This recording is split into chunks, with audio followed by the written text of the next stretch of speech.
Selain itu, Perpu ini bukanlah contoh rule of law yang baik, tetapi jadi contoh rule by law yang kasar dan sombong. Kalau mayoritas anggota DPR siap, kata Jimli, sangat mudah mengkonsolidasikan anggota DPD dalam forum MPR untuk menyetujui langkah impeachment tersebut. Di sisi lain, Jimli juga bicara soal kemungkinan Perpu Cipta Kerja tersebut memang sengaja terbit untuk menjerumuskan Jokowi untuk diberhentikan di tengah jalan. Tapi yang dibeli pemerintah adalah jalan tol, jalan cepat, yaitu membuat ini menjadi Perpu. Padahal sudah jelas Perpu itu adalah peraturan pemerintah pengganti undang-undang. Jadi betul-betul ada kebutuhan yang mendesak untuk mengeluarkan Perpu.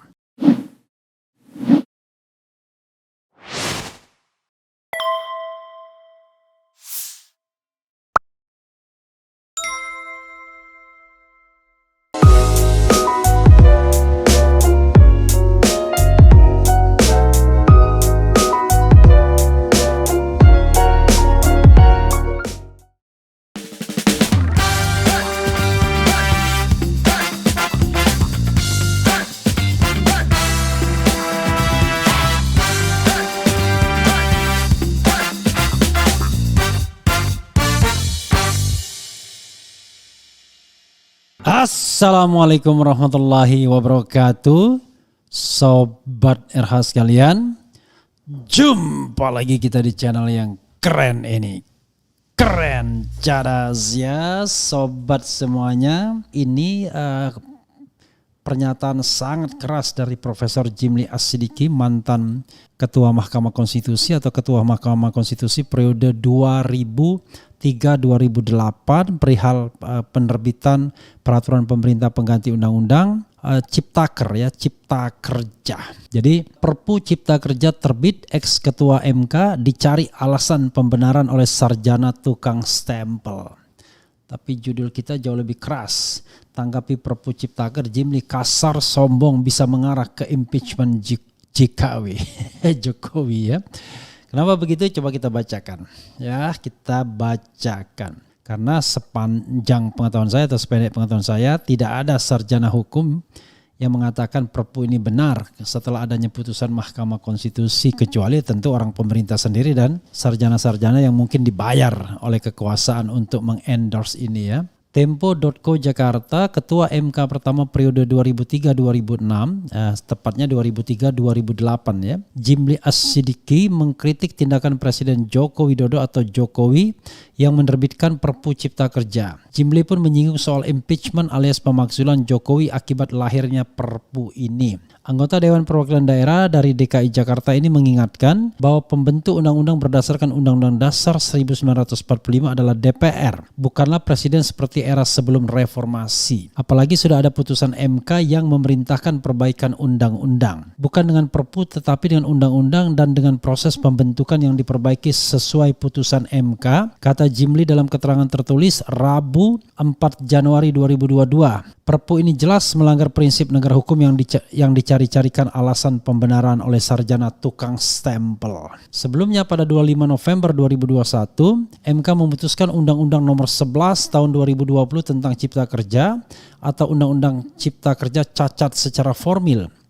Lewat putusan MK Nomor 91 PUU strip 18/2020, Mahkamah menyatakan bahwa Undang-Undang Cipta Kerja inkonstitusional bersyarat dan meminta pemerintah memperbaikinya paling lama dalam 2 tahun. Bukannya memperbaiki undang-undang, Jokowi malah menerbitkan Perpu Cipta Kerja pada 30 Desember dengan alasan ada kegentingan yang memaksa untuk mengantisipasi ancaman krisis ekonomi. Menteri Koordinator Politik Hukum dan Keamanan Mahfud MD menyebut Perpu ini alasan kegentingan memaksa untuk penerbitan Perpu sudah terpenuhi sesuai dengan putusan MK nomor 138 PUU 7/2009. Pemakzulan Jokowi. Ia menyebut peran MK dan DPR telah diabaikan dengan penerbitan Perpu ini. Selain itu, Perpu ini bukanlah contoh rule of law yang baik, tetapi jadi contoh rule by law yang kasar dan sombong. Jimli lalu menyinggung opsi sistem pemilu proporsional tertutup di mana 8 fraksi DPR menolak kecuali PDI Perjuangan. Jimli pun menyampaikan kemungkinan bila sikap partai di DPR dapat dibangun pada Perpu Cipta Kerja, seperti halnya pada opsi proporsional tertutup, bisa saja kasus pelanggaran hukum dan konstitusi yang sudah berkali-kali dilakukan oleh Presiden Jokowi dapat diarahkan untuk impeachment pemakzulan, kata dia. Kalau mayoritas anggota DPR siap, kata Jimli, sangat mudah mengkonsolidasikan anggota DPD dalam forum MPR untuk menyetujui langkah impeachment tersebut. Di sisi lain, Jimli juga bicara soal kemungkinan Perpu Cipta Kerja tersebut memang sengaja terbit untuk menjerumuskan Jokowi untuk diberhentikan di tengah jalan. Kalau ada sarjana hukum yang ngotot memberi pembenaran pada Perpu Cipta Kerja ini, kata Jimli, maka tidak sulit baginya untuk memberi pembenaran untuk terbitnya Perpu Penundaan Pemilu dan perpanjangan masa jabatan. Semua ini akan jadi puncak konsolidasi parpol untuk mengambil jarak dan bahkan memberhentikan Jokowi dari jabatannya, kata Jimli. Oleh sebab itu, ia menyarankan semua pihak kembali setia dan tidak mengkhianati norma tertinggi yang sudah disepakati, yaitu Pancasila dan UUD 1945 ya. Kemudian meminta DPR ke istana. Sebelum Jimli, anggota DPD asal Sulawesi Tengah Abdul Rahman Taha juga menyatakan penerbitan Perpu Cipta Kerja bisa berujung pada pemakzulan Jokowi. Sebab Perpu Cipta Kerja disusun dengan mengabaikan prinsip kehati-hatian, kepentingan yang objektif, pelibatan rakyat hingga rasionalisasi yang bertanggung jawab terhadap putusan MK. Dengan adanya syarat-syarat pemakzulan, jika ada sebuah pelanggaran secara konstitusi, tentunya pemakzulan bisa saja dilakukan, kata Abdul kepada Tempo Senin 2 Januari. Adapun aturan ihwal pemakzulan presiden tertuang dalam UUD 1945 pasal 7A 7C. Aturan ini menyebutkan presiden dan wakil presiden dapat diberhentikan oleh MPR atas usul DPR apabila terbukti melakukan pelanggaran hukum berupa pengkhianatan terhadap negara, korupsi, penyuapan, tindak pidana berat lainnya, atau perbuatan tercela, maupun apabila terbukti tidak lagi memenuhi syarat sebagai presiden dan atau wakil presiden. Abdul mengatakan penerbitan Perpu Cipta Kerja menunjukkan bahwa tanda-tanda otoritarianisme dalam kemasan peraturan perundang-undangan makin nyata. Penerbitan belet ini juga dinilai Abdul ugal-ugalan serta membahayakan kehidupan berundang-undang di Indonesia. Ia menyebut penerbitan Perpu Cipta Kerja ibarat bunyi gong yang menandai masuknya Indonesia ke situasi krisis legislasi sekaligus krisis demokrasi. Menurut dia, DPR mestinya segera mengakhiri masa reses untuk meninjau pemakzulan terhadap presiden. Kendati demikian, Abdul ragu jika DPR berani memakzulkan presiden. Pasalnya koalisi pemerintah di DPR sangat gemuk. Kalau persoalan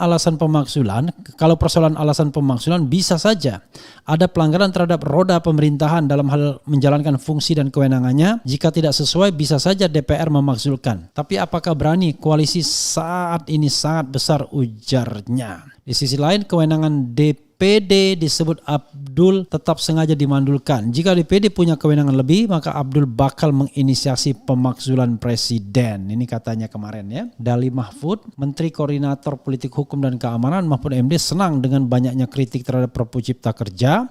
Namun Mahfud menyebut yang bisa diperdebatkan dari belet tersebut adalah isinya, bukan prosedur penerbitannya. Wah, justru prosedurnya itu yang kacau beliau ya. Sebab kata Mahfud, Mahkamah Konstitusi pun sudah menyatakan prosedur penerbitan Perpu Cipta Kerja tak menyalahi aturan HUKAM. Saya melihat memang kan reaksinya datang dari akademisi. Saya juga akademisi, mungkin saya kalau tidak jadi menteri ngeritik kayak gitu. Tetapi saya katakan kalau secara teori udah nggak ada masalah. Jangan mempersoalkan formalitasnya, prosedurnya itu sudah sesuai, ujar Mahfud saat ditemui di kawasan Istana Negara, Jakarta Pusat, Selasa 3 Januari 2023. Mahfud tidak keberatan jika ada kritik soal isi dari Perpu Cipta Kerja. Menurutnya hal itu biasa terjadi saat pemerintah mengeluarkan undang-undang baru dan bagus karena menunjukkan majunya demokrasi di Indonesia. Tapi kalau pemerintah menjawab kritik dari masyarakat, itu bukan berarti sewenang-wenang. Jadi mari adu argumen, kata Mahfud. Ya, sahabat sekalian, itu tadi ya. Soal Cipta Kerja, tumben-tumbennya Profesor Jimli As-Sidiki agak keras ya. Bilang produk yang sombong ya, rule by law yang sombong. Yang kasar dan sombong dan bisa mengarah pada impeachment. Jadi sahabat sekalian, begini ya, ada dua hal yang harus dipersoalkan, yaitu prosedur dan substansi. Nah, kalau kita bicara tentang substansi nanti kalau prosedurnya lewat. Jadi kalau kita bicara tentang prosedur, Perpu ini betul-betul ya tidak menghormati putusan Mahkamah Konstitusi. Bahkan misalnya kalau istilah Denny Indrayana bisa membangkang konstitusi. Kenapa begitu? Karena jelas-jelas putusan Mahkamah Konstitusi itu memerintahkan pembentukan prosedur undang-undang yang normal. Pembentukan undang-undang yang normal dalam jangka waktu 2 tahun. Dan sebenarnya bisa. Jadi harusnya Perpu ini diajukan sebagai rancangan undang-undang Cipta Kerja kepada DPR dan masih ada waktu pembahasan hingga kemudian diundangkannya undang-undang ini selambat-lambatnya November, 25 November kalau tidak salah 2023. Tapi yang dipilih pemerintah adalah jalan tol, jalan cepat, yaitu membuat ini menjadi Perpu. Padahal sudah jelas Perpu itu adalah peraturan pemerintah pengganti undang-undang. Jadi betul-betul ada kebutuhan yang mendesak untuk mengeluarkan Perpu. Sebagai contoh misalnya, kalau Perpu ini berisi banyak sekali pasal, maka pertanyaan kita mana yang sesungguhnya mendesak sehingga perlu keluarkannya Perpu ini. Apalagi Perpu ini adalah Omnibus Law. Jadi saudara sekalian, tidak heran kalau Prof. Jimli mengatakan ini mencari stempel dari ahli-ahli hukum ya yang sebenarnya membenarkan kekuasaan. Dalam kondisi tidak ada putusan MK saja, ini perlu diperdebatkan karena materinya begitu banyak dan tidak layak rasanya untuk sebuah Perpu. Jadi Perpu itu haruslah mengatur materi tertentu yang kira-kira memang sangat-sangat mendesak. Bukan materi-materi yang ada yang sebagian hari ini dilaksanakan, ada yang besok, ada yang kebutuhannya besoknya dan lain sebagainya dan lain sebagainya. Karena maksud pembentukan peraturan perundang-undangan itu memang harus ada partisipasi yang cukup di masyarakat. Jadi yang menarik sahabat sekalian, ya saya mendapat misalnya kalau alasannya untuk investasi usaha besar, ternyata usaha besar itu hanya menyerap 3% dari tenaga kerja yang ada. 97% itu berdasarkan data yang saya dapat itu justru UMKM. Jadi kalau misalnya undang-undang Ciptaker ini mengentertain usaha besar itu keliru betul kalau dimaksudkan ini untuk tenaga kerjaan ya. Itu saja sobat era sekalian. Wassalamualaikum warahmatullahi wabarakatuh. Ciao.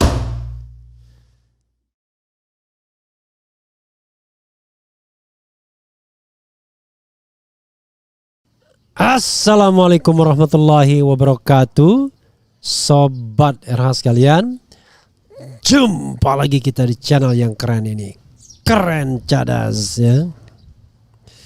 Ya sobat era sekalian, ini yang terkait dengan Perpu Ciptaker ya. Ini pemerintahan ini menjalankan trik yang luar biasa. Disuruh membuat undang-undang malah menerbitkan Perpu. Luar biasa ya, yang secara langsung mengabaikan putusan Mahkamah Konstitusi. Dan Perpu sudah dibuat.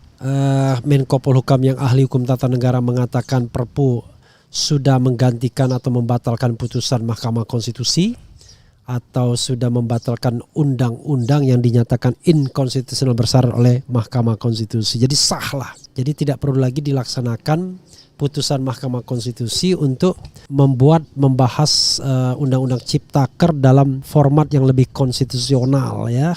Oke, sahabat era sekalian, coba kita bacakan komentar dari para buruh ini yang menolak. Dan buruh juga melihat ada beberapa perubahan di dalam undang-undang tersebut yang membuat mereka kemudian mengatakan akan demo menolak Perpu tersebut. Coba kita lihat lagi ya.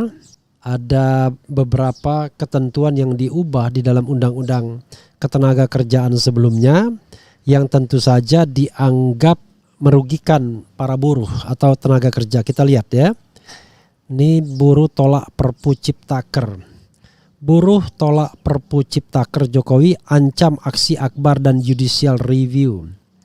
Jakarta, CNN Indonesia, Partai Buruh dan Organisasi Serikat Buruh menolak isi peraturan pemerintah pengganti undang-undang Perpu nomor 2 tahun 2022 tentang Cipta Kerja yang baru diterbitkan Presiden Joko Widodo.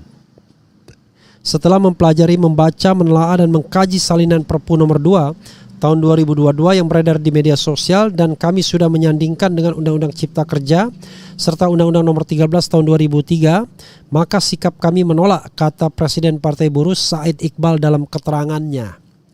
Ia merinci sejumlah pasal yang ditolak oleh buruh. Pertama, pasal tentang upah minimum. Iqbal mengatakan di dalam Perpu upah minimum kabupaten kota menggunakan istilah dapat ditetapkan oleh gubernur. Itu sama dengan Undang-Undang Cipta Kerja. Bahasa hukum dapat berarti bisa ada, bisa tidak, tergantung gubernur. Usulan buruh adalah redaksinya gubernur menetapkan upah minimum kabupaten kota, kata dia. Selain itu, persoalan lain dalam Perpu terkait upah minimum yang ditolak buruh adalah formula kenaikan upah minimum berdasarkan inflasi, pertumbuhan ekonomi dan indeks tertentu. Buruh menolak menggunakan indeks tertentu. Pasal lain yang kami tolak di Perpu adalah adanya pasal 88F yang berbunyi, dalam keadaan tertentu pemerintah dapat menetapkan formula penghitungan upah minimum yang berbeda dengan formula penghitungan upah minimum sebagaimana dimaksud dalam pasal 88D ayat 2, kata Iqbal. Buruh berpendapat hal itu seperti memberikan mandat kosong kepada pemerintah, sehingga bisa seenaknya mengubah-ubah aturan. Permasalahan lain terkait dengan pengupahan. Perpu juga menegaskan hilangnya upah minimum sektoral, ujarnya.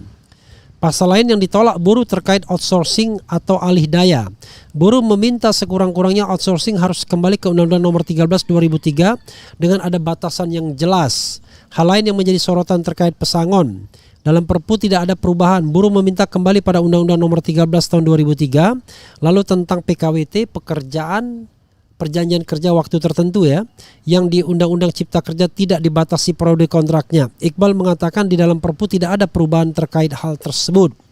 Terkait dengan PHK tidak ada perubahan, masih sama dengan Undang-Undang Cipta Kerja. Partai Buruh menolak sistem mudah rekrut, mudah PHK, kata Iqbal. Kemudian soal tenaga kerja asing yang persis dengan Undang-Undang Cipta Kerja, Partai Buruh menolak dan meminta harus ada izin untuk TKA. Kemudian sanksi pidana sama persis dengan Undang-Undang Cipta Kerja, kami minta kembali ke Undang-Undang 13 2003. Berikutnya adalah pengaturan waktu kerja juga sama persis dengan Undang-Undang Cipta Kerja. Begitu juga pengaturan cuti, kata dia. Pengaturan cuti panjang yang hilang kami tolak. Begitu juga pengaturan cuti harus kembali ke Undang-Undang Nomor 13 tahun 2003, imbuh dia. Ia mengatakan pihaknya mempertimbangkan langkah hukum dengan melakukan judicial review. Sementara langkah gerakan akan ada aksi besar-besaran. Di samping itu pihaknya juga akan melakukan lobby. Partai Buruh dan Serikat Buruh berharap bisa bertemu dengan Presiden Jokowi untuk memberikan masukan. Tentang kapan waktu pelaksanaan aksi dan gugatan terhadap Perpu kami akan diskusikan terlebih dahulu dengan elemen yang ada Partai Buruh, ujar Iqbal. Ya, sahabat era sekalian, kado tahun barunya adalah Perpu Ciptaker yang substansinya ternyata kurang lebih sama dengan Undang-Undang Cipta Kerja sebelumnya, yang jelas-jelas bahwa itu sudah ditolak oleh buruh dalam demo yang berseri-seri, yang bahkan bisa memenjarakan 3 aktivis kami, Syahganda Nenggolan, Jumhur Hidayat dan Anton Permana. Dan akhirnya sikap mereka dibenarkan oleh MK dengan mengatakan bahwa Undang-Undang Ciptaker adalah inkonstitusional bersyarat. Inkonstitusional sebenarnya, tapi dikasih syarat 2 tahun. Begitu ya. Oke, sobat semuanya. Ini penting ya bagi kita untuk memahami ketatanegaraan. Menarik ketika MK memerintahkan membuat undang-undang dalam jangka waktu 2 tahun. Dan itu artinya pembahasan antara DPR dan pemerintah, tiba-tiba pemerintah nyolong dengan Perpu. Harusnya dalam kondisi yang normal DPR tolak dong, karena sudah melampaui kewenangan dia yang secara eksplisit diperintahkan oleh katakanlah Mahkamah Konstitusi dan oleh konstitusi juga. Jadi kalau kita bicara yang namanya lembaga legislatif itu kekuasaannya berada di tangan DPR, maka DPR harus menjaga kekuasaan tersebut agar tidak mudah diintervensi oleh kekuasaan eksekutif. Tapi ini ya menjadi persoalan ya, ketika kemudian undang-undang yang harusnya hadir dalam format demokratis, partisipatif, transparan, akuntabel, terbuka bagi publik, tiba-tiba hanya diputuskan melalui peraturan pemerintah pengganti undang-undang ketika negara sendiri sebenarnya tidak berada dalam keadaan genting-genting amat. Perpu Ciptaker ini jelas lebih mengentertain kepentingan asing dan kepentingan pengusaha.